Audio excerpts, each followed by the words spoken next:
Holidays-nale, adu namma GT Holidays da. GT Holidays, South India's #1 travel brand. You know you are special when you're with GT Holidays. நமது தொலைபேசி இணைப்பில் அரசியல் விமர்சகர் திரு ரவீந்திரன் துரைசாமி இணைந்திருக்கிறார். பேசலாம். வணக்கம் சார். சற்று முன்னர் பேசிய ராஜகோபாலன் ஐயா சொல்லும் பொழுது மு.க. ஸ்டாலின் பீகாரில் பங்கேற்றிருப்பது ஒரு பின்னடைவை தரக்கூடிய வாய்ப்பு இருப்பதாக சொல்லியிருக்கிறார். ஆனால் ஹிந்தியை தொடர்ந்து எதிர்த்து வரக்கூடிய முதலமைச்சர் மு.க. ஸ்டாலின் அங்கு செல்லும் பொழுது ஹிந்தி பேசுகின்ற அந்த மக்களுக்கிடையே ஒரு வெறுப்புணர்வு எழும், இது நெகட்டிவா தான் போகும் அப்படிங்கிற மாதிரி சொல்லியிருக்கிறாரு. உங்களுடைய கருத்து என்ன? இந்த கருத்து பலமுறை சொல்லப்பட்டது.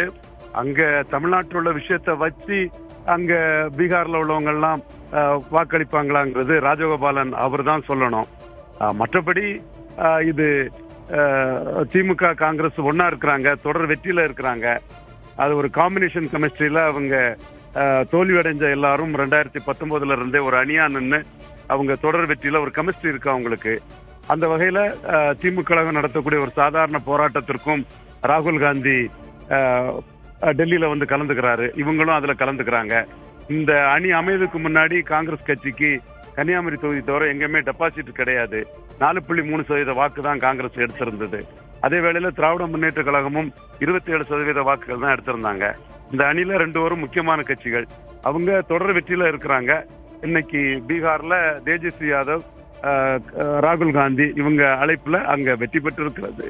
அங்க என்டிஏ தான் வெற்றி பெற்றிருந்தாலும் கூட இவர்கள் அங்க போராடிக்கிட்டு இருக்காங்க. போராடிக்கிட்டு இருக்கவங்க அவங்க எல்லா இந்தி கூட்டணி கட்சிகளும் ஒன்னா சேர்றது தங்களுக்கு பலன்னு நினைக்கிறாங்க.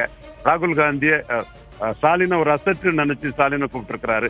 அவரும் தன்னுடைய தமிழ்நாடு கூட்டணிக்கு ராகுல் காந்தி தேவைங்கிற அடிப்படையில கூப்பிட்டிருக்காரு. மற்றபடி விஜய் தொடர்பா வர்றதெல்லாம் கட்டுக்கதைகள், பொய்கள், கேசியங்கள். வெளிப்படையா எந்த காங்கிரஸ்காரரும் விஜய பார்க்கல, ஊடகத்துலதான் பாக்குறாங்க, வாராங்க போறாங்கன்னு, அண்ணா வராரு அண்ணா வராருன்னு பொய் செய்திகள் தான் வருது. குறிப்பா கடைசியா தமிழ்நாடு காங்கிரஸ் கட்சி தலைவர் செல்வ பெருந்தகை பேட்டு கூட இவர் சிரஞ்சீவியோட ஒப்பிட்டு விஜய்க்கு வேணா ஒரு 3% வாக்கு வரும்னு தான் அவர் சொல்றாரு.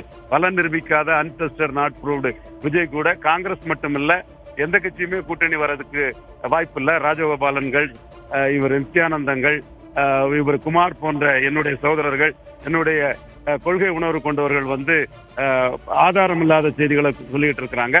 இந்த காங்கிரஸ் திமுக கூட்டணியை பலப்படுத்துவதற்காக, தேஜஸ்வி யாதவோட நட்புறவை வலுப்படுத்துறதுக்காக, ஆம் ஆத்மி மானோட நட்புறவை வலுப்படுத்துறதுக்கு மான் தமிழ்நாடு வந்தாரு. இந்த மாதிரி ஒரு புரிந்துணர்வோட அவங்க செயல்படுறாங்க. இதுதானே தவிர இதுல மற்றபடி குறிப்பிட சொல்ல வேண்டும் என்றால் கூட்டணியை பலப்படுத்த நினைக்கிறாங்க. நன்றி சார். இணைப்பிற்கு கருத்துக்களை பகிர்ந்தமைக்கு நன்றி. Holidays-nale, adu namma GT Holidays da. GT Holidays, South India's #1 travel brand. You know you are special when you're with GT Holidays.